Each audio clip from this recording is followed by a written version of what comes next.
자, 오늘의 키워드입니다. 내 집 앞에 CCTV 심어놓는 절도범들입니다. 잘 들어주시기 바라겠습니다. 오늘 첫 번째 키워드. 자, 그리고 두 번째 키워드. 유명 기업 이름 파는 사기 행각 급증. 세 번째, 미국식으로 회사 이름 바꾸는 중국 기업들. 네 번째, 트바루티 김호중 기념주택 결국 철거입니다. 그리고 이제 오늘 이 소식을 전해드리면서는요, 보너스로 지금 김호중이 그 유치장에서 어떻게 지내고 있는지, 뭐 하고 시간 보내고 있는지를 한국의 유치장 그 상황을 같이 좀 전해드리면서 함께 좀 보너스로 전해드리겠습니다. 자, 그리고 오늘 이제 끝 키워드는요, 태국 왕궁 유적지에서 아이 오줌 누인 중국인입니다. 자, 바로 갑니다. 첫 번째 키워드. 내 집 앞에 CCTV 심어놓는 절도범들. 최근 그 남가주 지역에서 있었던 일인데요. 이게 아마 다른 지역으로도 이런 상황이 번질 수도 있습니다. 지금 왜냐하면 남미 쪽에서 미국에 와서 그 절도 행각을 벌이고, 그리고 나서 이제 훔친 걸 갖고 팔든 아니면 그냥 갖고 가든 다시 본국으로 돌아가려고 그런 목적으로 남미 쪽에서 들어와 있는 사람들이 상당히 많거든요. 이 사람들이 꼭 LA나 남가주에만 있는 게 아닙니다. 지금 시범 삼아 이쪽에 있는데 결국은 계속 원정을 다닐 겁니다.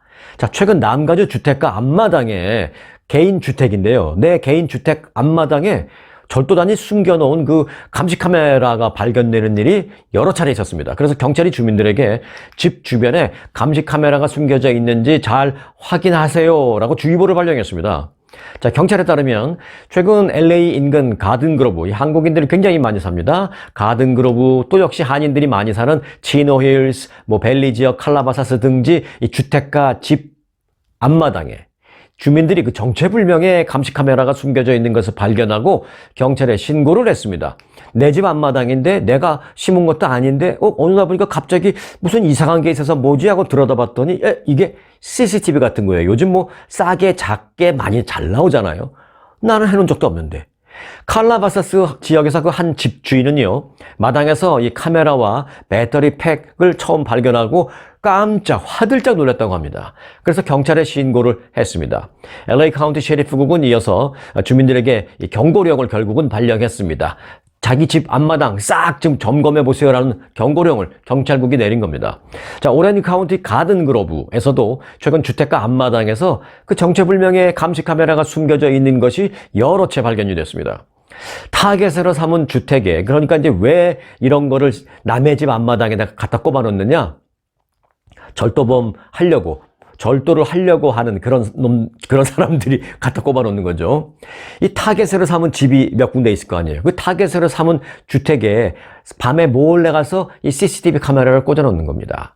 타겟으로 삼은 주택에 언제 침입할지를 감시하기 위해서 그 감시 카메라를 집 마당에 꼽아 놓고 집주인이 나간 틈을 타서, 그러니까 집주인이 다 나가는 것을 내가 딱 집에서 컴퓨터 화면으로 보고 있다가 가는 거죠. 그 틈을 타서 주택에 침입해 절도 행각을 저지르기 위한 것으로 경찰은 그렇게 보고 있습니다. 이 가든그로브 지역 한 주택 소유주는요, 집 앞 숲을 속에 이 쓰레기처럼 보이는 물건이 있어서 이게 뭐지? 어디서 쓰레기가 날라왔나? 뭔지 모르겠네. 갖다 버려야 되겠다. 치우려고 딱 했는데 보니까 카메라, 그리고 배터리팩, 그리고 라인 등이 막 연결된 거예요. 깜짝 놀랐죠. 이게 뭔가 하고. 자기가 한 게 아니니까. 그래서 이제 경찰에 신고해서 경찰이 출동했습니다. 집 주변 숲을 속에서 발견된 이 카메라는 아주 눈에 띄지 않도록 교묘하게 숨겨져 있었고, 또 얼마 동안 그 자리에 숨겨져 있었는지 알 수도 없고, 또 누가 놓았는지도 알 수 없어서 주민들이 아주 굉장히 긴장하고 있는 그런 상황이라고 합니다. 지난주에요, 또 역시 LA 한인타운에서 한 15분, 20분만 가면 되는 한인들이 많이 살고 있는 그 글렌데일이라는 지역이 있습니다. 지난주 그 글렌데일 지역에서는요, 콜롬비아 국적의 4인조 원정 절도단이 체포됐습니다, 거기서. 그래서 저런 얘기를 뉴스로 많이 들은 터라 주민들은 자기 집 앞마당에 숨겨진 그 감시 카메라가 이 남미 원정 절도단의 소행인 것으로 딱 보고 있습니다. 예, 경찰도 그렇게 보고 있습니다. 경찰은 남미 원정 절도단의 소행일 가능성이 높다라고 공식적으로 발표를 했습니다. 그리고 주민들에게 각별한 주의를 당부했습니다. 그리고 일단 싱글 패밀리룸, 그러니까 싱글 패밀리 하우스, 그러니까 단독주택을 갖고 계신 사람들은 꼭 단독주택뿐만이 아니죠. 요즘은 웬만한 뭐 타운하우스도 아무나 막 들어갈 수 있는 그런 상황이라면 주의해야 합니다. 그리고 내가 특별히 집을 정기적으로 계속 비우는 그런 일을 한다면 반드시 주의해야 합니다. 언제든지 내 집 앞에 나무 옆에 숲을 옆에 감시 카메라를 꼽아놓고 내 집을 바라보고 있다가 사람들이 다 나가는 걸 보고 언제든지 침입할 수 있으니까요. 집 주변에 정체불명의 카메라 장치가 있는지 집 주변을 반드시 당분간 주의 깊게 살펴라 라고 경찰이 그렇게 당부를 했습니다. 오늘 당장 집 주변에 내 집을 살피고 있는 CCTV가 없는지 살펴보시기 바라겠습니다. 그리고 외곽 지역, 다른 지역에 계신, 타주에 계신 이런 분들은 지금은 아닐 수 있다 하더라도 아마 이게 다른 지역으로 번질 수 있습니다. 그러니까 오래도록 잘 기억해 놓으시기 바라겠습니다. 다음 키워드입니다. 유명 기업 이름 파는 사기 행각 급증입니다. 자, 요것도 좀 주의하셔야 될 부분입니다. 자, 사기범들은요, 이 공공기관, 무슨 뭐 전기국이다, 무슨 가스 컴퍼니다, 이런 공공기관을 가장 많이 사칭을 하지만, 최근에는 이제 하도 그런 게 이제 우리가 뉴스나 이런 걸 통해서 뭐 전기 컴퍼니다, 가스 컴퍼니다, 그런 거 하면은 넘어가지 마세요. 이제 이런 걸 많이 하니까, 이 범죄자들도 그런 걸 아는 거죠. 그러니까 이제 그런 걸 사칭하지 않고 이제는 유명 기업을 사칭하는 경우가 굉장히 많다고 합니다. 그런 기업 가운데 사기범들이 가장 많이 사칭하는 기업은 베스트바이라고 합니다. 여기 베스트바이인데 주소가 잘못된 것 같은데 주소 주세요. 뭐 어쩌고. 또 우리가 뭐 딜리버리 하려고 그러는데 언제 가면 될까요? 그럼 그래요. 내가 저녁 7시 이후에 되니까 7시 이전에 오면 안 됩니다. 그럼 알겠습니다. 끊고 이전에 가는 거죠. 훔치러. 네. 그래서 이제 여하튼 뭐 그런 것도 있고 다른 방법도 있지만 베스트바이를 사칭하는 게 가장 많고, 그리고 이제 그 외에 베스트바이가 운영하는 하청업체가 있어요. 그 전자기기 설치 그리고 수리 뭐 서비스 해주는 건데 긱스쿼드라고, 요즘 그 밴에 긱스쿼드라고 써서 다니는 밴이 많습니다. 그 긱스쿼드가 베스트바이가 이제 운영하는 하청업체인데 그 긱스쿼드를 사칭하는 그런 범죄자들도 많습니다. 또 베스트바이에 이어서는 아마존, 페이팔, 마이크로소프트 순으로 그 사칭 사례가 많은 것으로 조사됐습니다. 연방거래위원회는 사기업들의 그 기업 사칭 순위를 이렇게 쭉 밝히면서 앞으로 이런 이름을 대면서 무슨 정보를 물어보거나 하면은 반드시 조심해야 된다. 그렇게 당부를 했습니다. FTC에 따르면 지난 2023년 작년에 한 해 동안 베스트바이나 뭐 긱스쿼드 사칭에 대한 신고 접수가 가장 많았는데 무려 5만 2천여 건으로 집계됐다고 합니다. 이건 신고 접수된 것만 그러니까 실제로는 훨씬 더 많을 겁니다. 그리고 이어서 이제 아마존이 3만 4천여 건, 페이팔이 10,000여 건, 마이크로소프트 7천여 건, 애플 5천여 건, 그리고 뱅크 오브 아메리카 4천여 건, 웰스 파고 3천여 건 등 금융기관을 사칭하는 사기범들도 많았습니다. 자, FTC에 따르면 사기범들은 뭘 수리를 해줘야 되겠다, 수리를 할 때가 됐다, 뭐 이런 말, 또는 뭐 컴퓨터 같은 거 갖고 있는 사람들은 컴퓨터 바이러스를 치료해야 된다, 이런 얘기, 또 당신 수수료를 내야 되는데 수수료 안 냈네요, 뭐 이런 얘기, 또 뭐 환불을 해줘야 되는데 환불을 보낼 수 있는 뭐 구자 주세요, 뭐 이런 얘기, 또 결제를 해야 되는데 오류가 됐다, 뭐 아니면 심지어 당신 경품에 당첨됐다는 등등등 다양한 이유를 들어서 피해자들에게 접근하고 개인정보 또는 돈을 얻어내려 한다고 합니다. 돈을 얻어내려고 할 때는 가장 많은 게 이제 뭐 암호화폐로 보내라 뭐 이런 게 많고, 나 그런 거 없는데 그러면 뭐 은행으로 보내면 됩니다 라고 은행 송금, 이제 두 가지가 가장 빈번히 요구되는 지불 방식이었는데, 그 외에도 요즘은 이제 온라인으로 보내는 뭐 젤, 뭐 벤모 이런 거 많이 하잖아요. 그래서 그런 앱, 뭐 페이팔이라든지 캐시 앱, 젤 또는 뭐 벤모 이런 것도 최근에는 많이 이용된다라고 합니다. 그걸로 그냥 보내라는 거죠.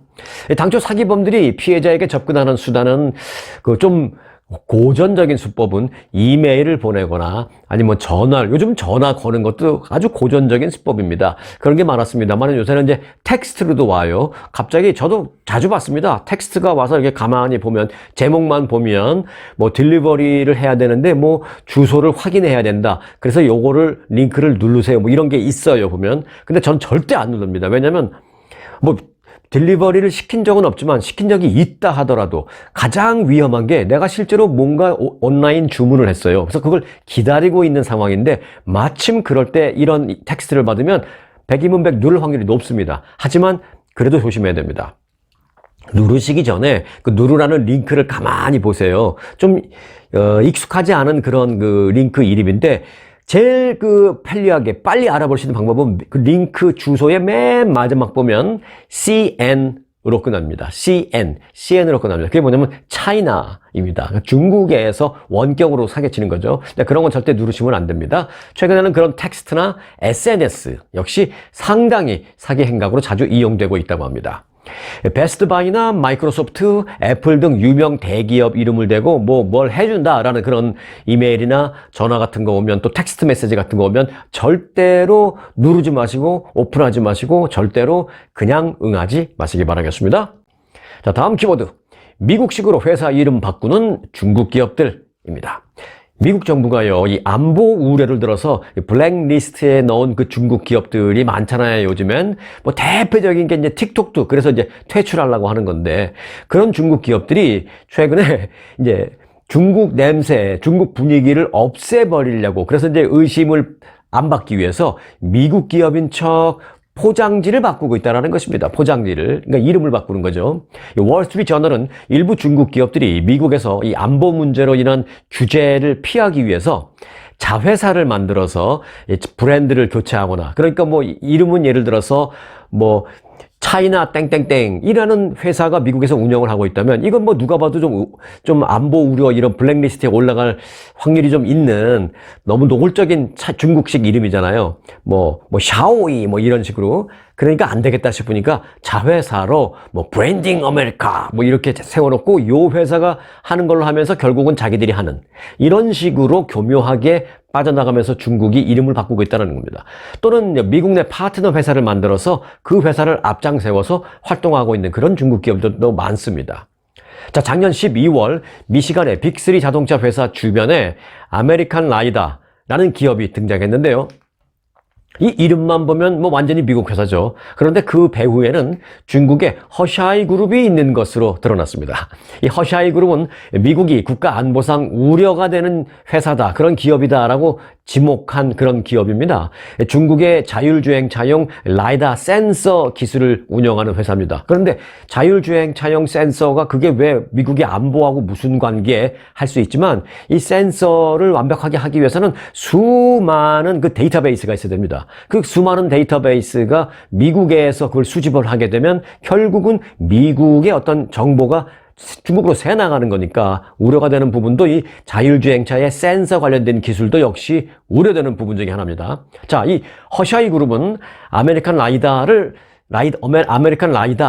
이름으로 설립하고 한 달 만에 이 미국에서 활동하는 중국 군사기관이다라는 그런 판정을 정부에서 받았습니다. 이 아메리칸 라이다라고 했지만 들킨 거죠. 이 아메리칸 라이다가 민감한 데이터를 수집하는 데 쓰일 수 있다는 이유 때문에 그런 판정을 받았습니다. 이후 그래서 허샤이 그룹은 이 관련 계획을 중단했다라고 밝혔습니다. 그래서 이제 미국 정부가 안심할 수도 있겠죠. 그런데 이번에는 다른 미국 회사를 앞세워서 지금 계속 운영을 하고 있는 것으로 드러났습니다. 다른 미국 회사와 파트너십을 체결해서 그 회사가 모든 걸 다 하게 하고 프로핏 쉐어, 그리고 인포메이션 쉐어, 데이터베이스 쉐어 하는 겁니다. 자, 그런가 하면 중국의 생명공학 회사인 베이징 유전체 연구소라고 있습니다. 베이징 유전체 연구소라고 해서 이제 줄여서 BGI 그룹입니다. 그런데 이제 그 계열사는 최근에 회사 이름에서 BGI를 지워버렸습니다. 베이징이라는 뭐 이런 걸 다 지운 겁니다. 매사추세츠주에 있는 BGI 아메리카스라는 회사의 이름을 이노믹스라는 이게 무슨 뜻인지도 모르는 이노믹스라는 사명으로 변경했습니다. 얼핏 보면 이제 미국 회사 같죠?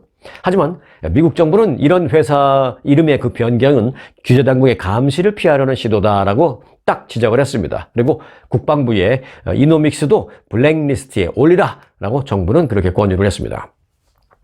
중국 기업을 견제하려는 미국과 이를 피하려는 중국 기업에 쫓기는 그런 모양새가 지금 계속되고 있는 상황입니다.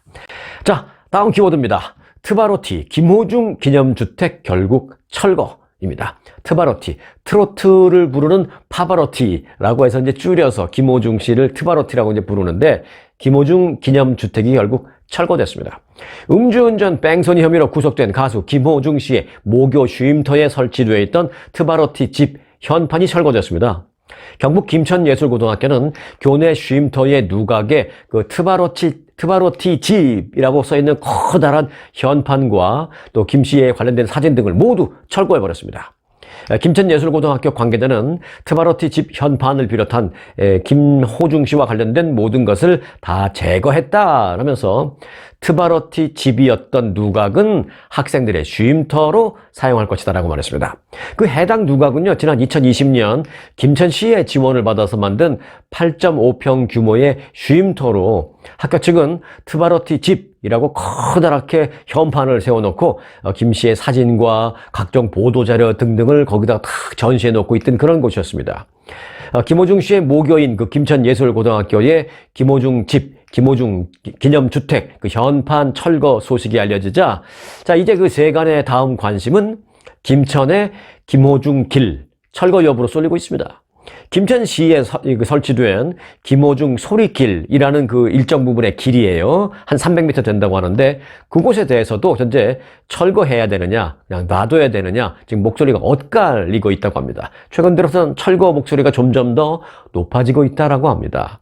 자, 하지만 이제 김호중 길 이곳을 운영하고 있는 김천시 측은 아직은 철거 여부에 대해서 뭐 결정하지 않았다라고만 밝히고 있습니다. 하지만 제 생각에는요, 결국은 오래가지 못할 걸로 보이고 있습니다. 자, 그리고 미리 말씀드렸다시피 이제 보너스로 지금 그 김호중 씨는 유치장에 있는데 유치장에서 뭐하고 시간을 보내고 있나를 좀 전해드리겠습니다. 한국의 그 유치장 상황도 좀 알아볼 겸요.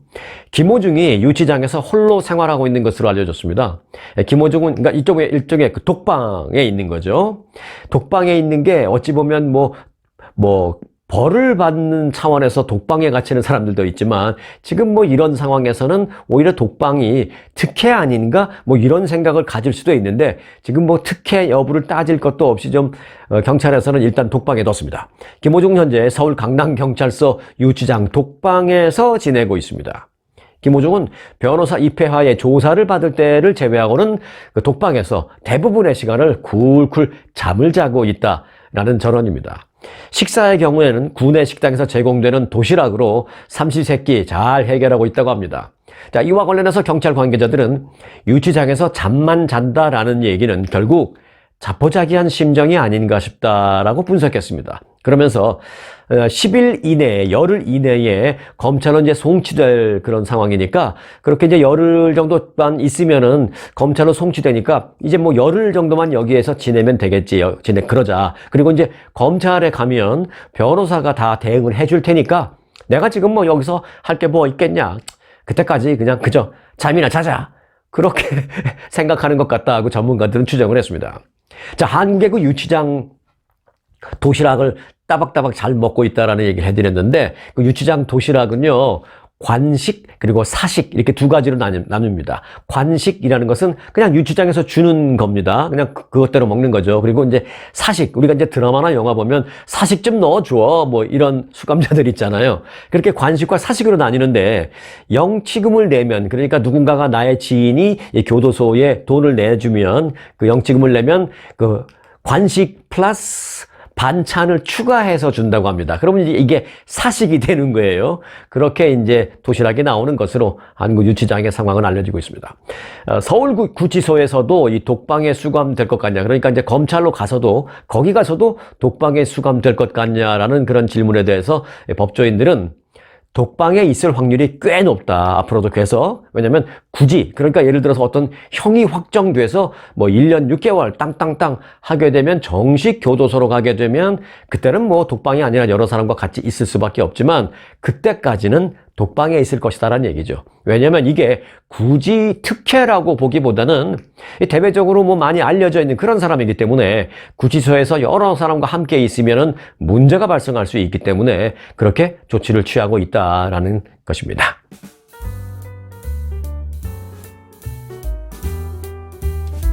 여러분 안녕하십니까. 저는 북유럽 덴마크 수도 코펜하겐에 와 있습니다. 코펜하겐에서는 우리가 볼만한 게 여러분 잘 아시죠? 인어공주 상을 잘 아시죠? 인어공주 상도 보러 가고요. 무엇보다도 이곳의 중심은 니하운이라고 하는 완전히 그 항구, 조그마한 항구인데요. 아주 아름답습니다. 물론 옛날에 그 조그마한 도시에서 지금은 큰 도시로 변모하긴 했지만은 그래도 이 니하운은 상당히 그 관광 중심지 그리고 생활의 중심지로 자리매김하고 있습니다. 주변에 상가들이 있고요.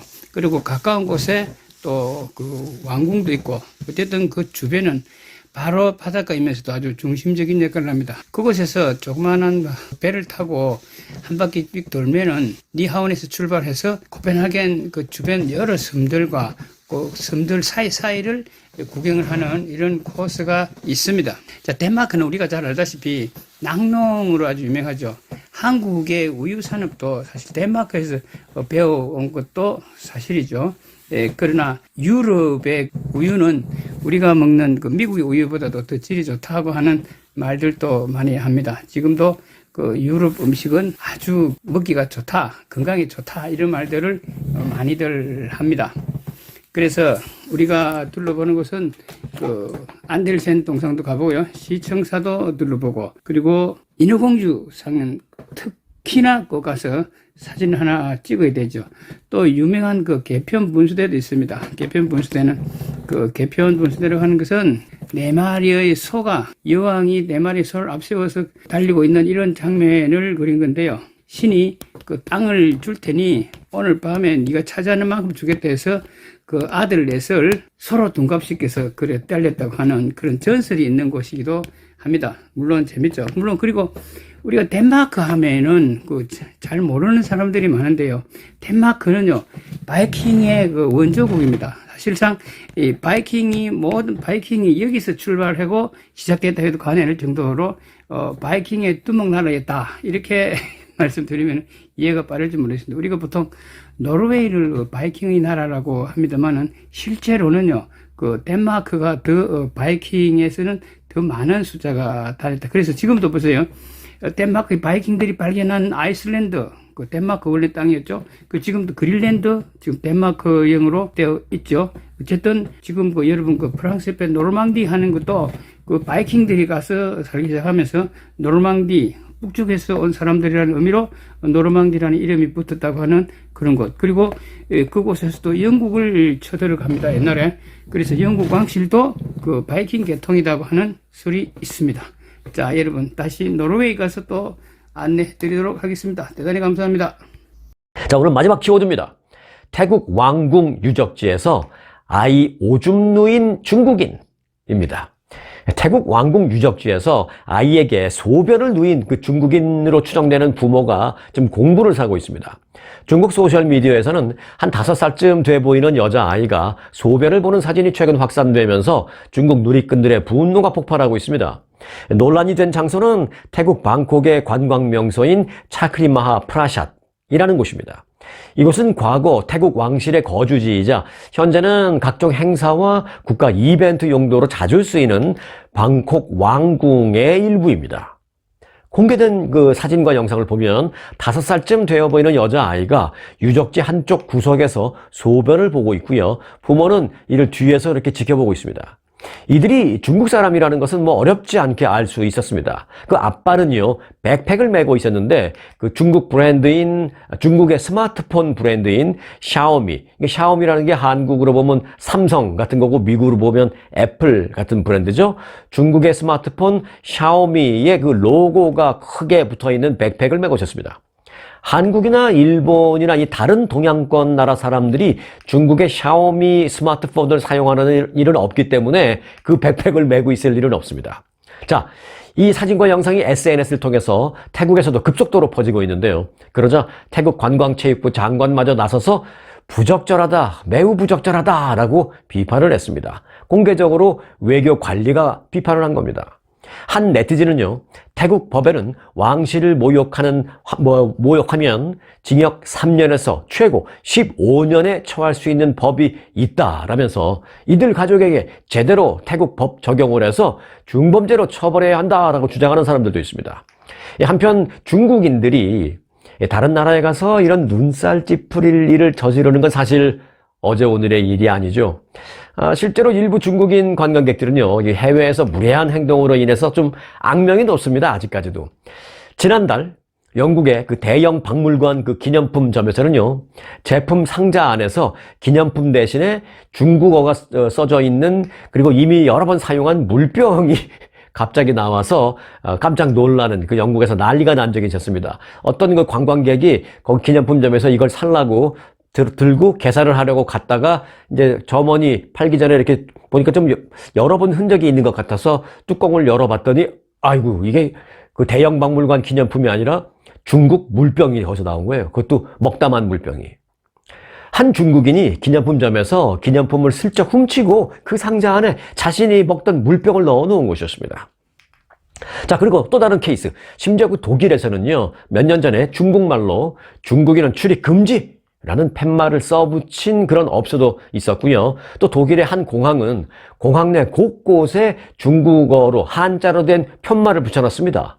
이 한자를 못 읽는 사람들은 뭐 그런가 보다, 중국 관광객이 많으니까 뭐 환영한다는 뜻을 곳곳에 붙여놨나 보다 하고 지나다녔지만, 이 한자를 읽을 줄 아는 중국 사람들은 깜짝 놀랐습니다. 뭐라고 써 있었느냐? 한자로 소변 금지.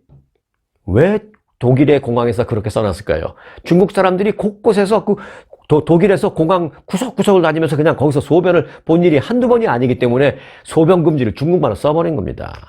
아주 이 때문에 그 중국에서도 한번 난리가 난 적이 있었는데, 이제는 태국 왕궁 유적지에도 중국어로 소변 금지라는 편말을 써놔야 할 모양입니다. 한편 그 중국 외교부는요, 해외여행 시에 매너에 주의하라라는 안내문을 수시로 발표하고 있기는 합니다. 그렇지만 저는 이런 걸 보고 생각이 하나 난 게 있는데요. 과거 제가 이민 올 때도 그랬습니다만은 70년대, 80년대, 뭐 90년대까지 과거에 그때는 한국에서 미국으로 이민을 올 때 소양교육이라는 걸 받았죠. 여러분들 다 기억나시죠? 뭐 최근에 10몇 년 전에 오신 분들은 아닐 수도 있겠습니다만은 그보다 더 전에 오신 분들은 한국에서 그 소양교육이라는 걸 꼭 받아야 올 수 있었지 않습니까? 그래서 중국에도요, 이런 뭐 안내문 발표, 해외 나가서 매너 있게 행동하세요, 뭐 이런 안내문 발표, 그런 게 아니라 그거 갖고 되지도 않아요. 과거 이제 한국 같은 그런 소양교육이라는 것을 더 아주 강력하게 시켜서 좀 내보내야 하는 게 아닌가 하는 그런 생각이 듭니다. 자, 오늘 영상 마치겠습니다.